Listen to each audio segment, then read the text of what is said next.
So I'm not gonna verify what day it is just yet on this video. And I think it's day 52. I'm not sure. But what's more important is that despite the threat against my life last night by a former co-worker and his subsequent arrest, that's not the way I'm leaving the Kaibab Plateau and the North Rim.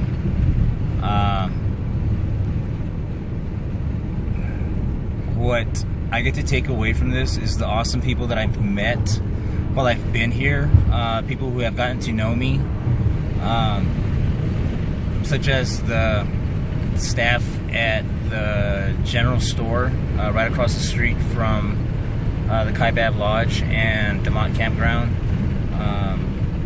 as well as, more importantly, I guess to me, the most important people that I have met while I've been out here have been the hosts of the DeMont Campground. I mean, Tim and Cheryl have been absolutely the sweetest, most approachable, sincere, giving, and caring people that I have ever met in my life.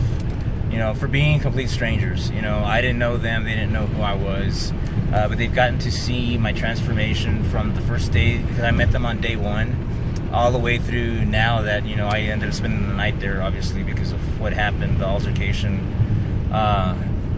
and of course the visit from the sheriff's department happened at their campground as well last night, that trouble that I had with that other co-worker. Yeah, that's not the takeaway. I mean, the takeaway is just how much they cared to make sure that justice was at least partially served and make sure that I was okay and that I'd be safe.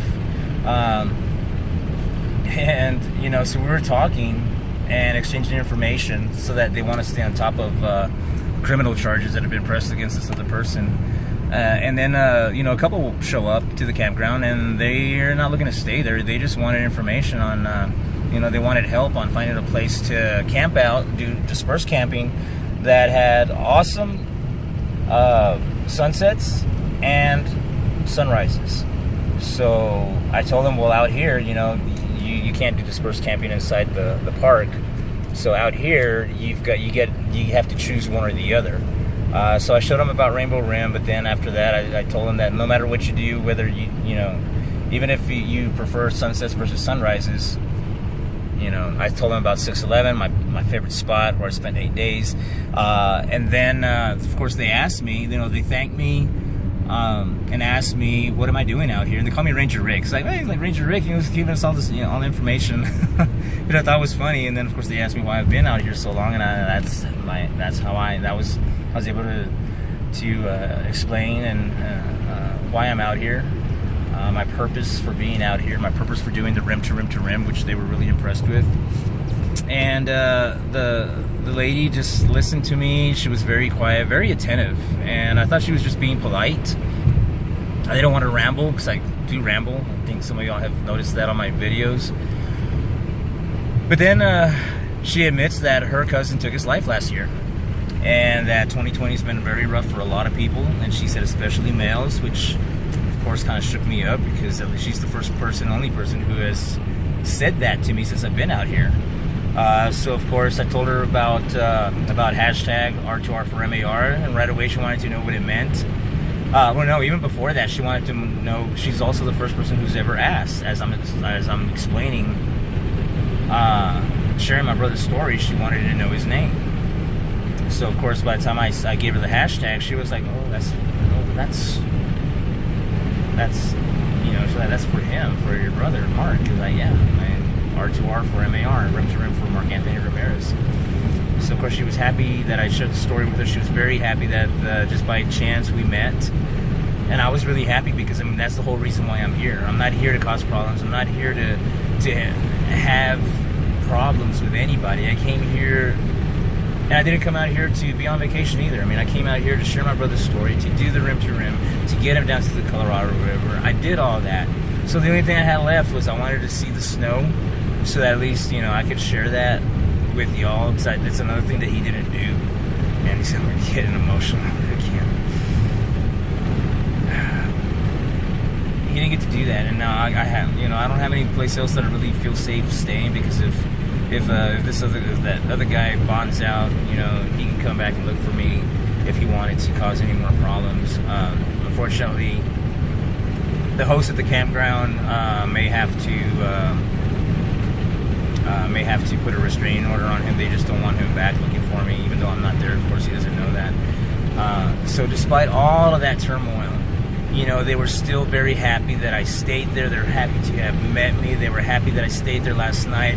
They were extremely sincere when they told me that it wasn't my fault, not to worry about it, even though they had to file all this paperwork, you know, and they're going to have to explain everything that happened to their supervisor, and they don't, I mean, their thing is that it's their first time here, they really love it, they want to come back, they don't, you know, so to have problems, it wasn't something that they wanted to have to deal with, because they just want to, as employees, they want to make sure that their supervisor sees them in good standing, and that they'll be able to come back. And so hopefully this doesn't ruin that. I really hope it doesn't, because they're like the sweetest, most awesome people I have ever met.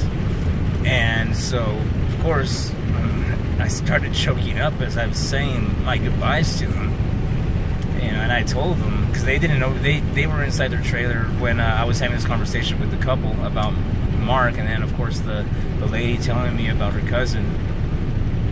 And that didn't get me emotional. I mean, it touched me, and I was so happy. But then, as I'm telling y'all now in this video, I was telling Tim and Cheryl the exact same thing. That this is what I get to take away. You know, this is why I'm here. This is why I sacrificed everything that I've done, all the pain that I went through in order to be able to do the Rim to Rim to Rim. It was all to share my brother's story and touch other people's lives in a positive way. And that's what she said. She was so happy that, you know, she met me and got to hear my brother's story and got to hear what I was doing in order to raise suicide awareness. So then from there, I go to the gas station to gas up to get out of here, and I got emotional again, because they sincerely cared about my story, and they had already heard about the turmoil from the night before, and they didn't know all of the whole story, but they also didn't know all of my story either. Yes, they see me as customers, but of course it's a store. People come and go all the times, and you know, with COVID, they usually were just like, I maybe speak to them for maybe 5 minutes tops. I mean, today I was there for 40 minutes, just talking to them, and they wanted to hear it. And then of course, the lady got teary-eyed when I told her what I'm telling y'all now, about how after everything that happened last night, you know, and having to deal with threats against my life, and having to wait for the cops to show up, you know, I mean, I didn't go to sleep until after 4:30, 4:45. It was almost 5 in the morning. And I only gotten a couple of hours of sleep because, you know, the sun came up and I woke up. So I'm camping outside. Slept on a picnic table again, covered in frost. I got down to 25 degrees last night.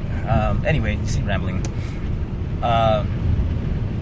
So she got teary-eyed, and then she didn't know the entire story of why I've been out here so long. So of course she wanted the hashtag as well. She wants to read Mark's story. She wants to read Mark's journal entry when he came out to the Grand Canyon in 2018. And yeah, I just started getting choked up too, and you know, and why not? I mean, I love my brother. I care about my brother very much, and everything that I did and everything that I've been doing while out here has been for him. And you know, I couldn't have done it without y'all's help. And I couldn't have done it without y'all's encouragement. So thank y'all very much for helping me make this happen. I am leaving the North Rim now. I'm headed to Jacob Lake. Hopefully, I probably won't be able to upload this video. It's the bandwidth there is too short. It's too slow. Sorry. But I will upload this video as soon as I can. Hopefully later today. I'm headed down to the South Rim, and I'm hoping to hike at least part of the canyon one more time before I leave it for the year. I'm just not ready to leave yet. You know, despite everything that's happened, I think there's still people I can touch, people I can meet, and that I can affect a positive change in their lives. You know, and you know, that's what I'm here for. And that's what I want to do, and I want to continue doing it as long as I can. So I'm hoping next year I'll be able to come back and do Rim to Rim to Rim again. So until then, guys, thank you all so much for y'all's support. Thank you all so much for everything you've done for me. I really do appreciate it. Don't forget to share my content. Please use hashtag R2R for MAR. You know, I know my brother's a little little covered up now. I have to, I have to get out. And anyways, he's still here next to me, and that's what matters. Thank y'all so much, guys. Appreciate everything you all have done for me. Don't forget, please use hashtag R2R for MAR.